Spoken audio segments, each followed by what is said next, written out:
discovery. Because you have to go back to that point in time. Back in that point in time, remember that others had gone ahead of us. 4 other groups had gone after the Titanic. All had failed. All were very good groups. These were our top competitors at the time. Scripps, Lamont, the French. There were sophisticated technologies used to find the Titanic, and all 4 previous expeditions failed. And this, you really have to start scratching your head. Why are the best people in the world not finding the Titanic with the best technology at the time? Some of them had 2 months to hunt. What people didn't know at the time was that I was actually doing a series of military operations. I was a naval intelligence officer, and we were doing a series of military operations that we needed a cover for. We had lost during the Cold War 2 submarines, the Thresher and the Scorpion. And they were, ironically, on each side of the Titanic. To the west was the Thresher, to the north, to the east was the Scorpion. And in the case of the Scorpion, we'd lost nuclear weapons. And we go into that in our moment of discovery discussion.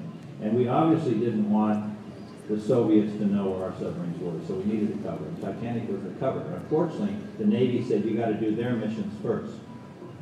And so I had very little time left after completing my military missions. I only had 12 days, and the other teams had 60 days. And so clearly I was nervous about having to come up with a whole different strategy, which is also documented in the moment of discovery.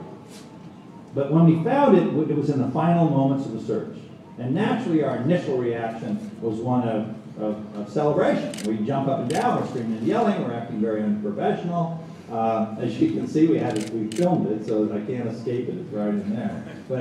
And that innocent comment that she sinks in 20 minutes at 2 in the morning, September 1st, 1985, and she sank at 2:20. And that innocent comment hit us hard because we realized the last thing we should be doing is celebrating anything.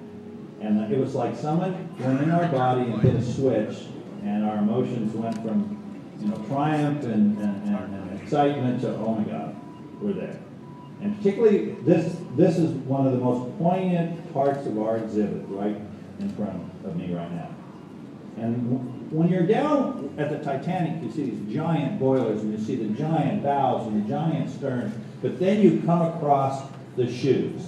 And the deep sea is undersaturated in calcium carbonate, if you know your oceanography. And you realize that bones actually dissolve. It takes a few years, but the bones just vanish. And what's left behind, as you see in this display, are their shoes, exactly the way they were attached to the body. And when we saw those pairs of shoes, we saw the tombstones of those people. And you don't pick up their watch. You don't go to a cemetery with a shovel. And so that, to me, is the most poignant part of our exhibit, are the pairs of shoes. We found them on all our shipwrecks. On the Bismarck were German boots. On the Lusitania were a mother's pair of shoes, next to her a pair of baby shoes. They went down together. So that's pretty powerful. And that's what we want people to carry away with them, is that's why we have our philosophy about leaving the ship as we found it. So.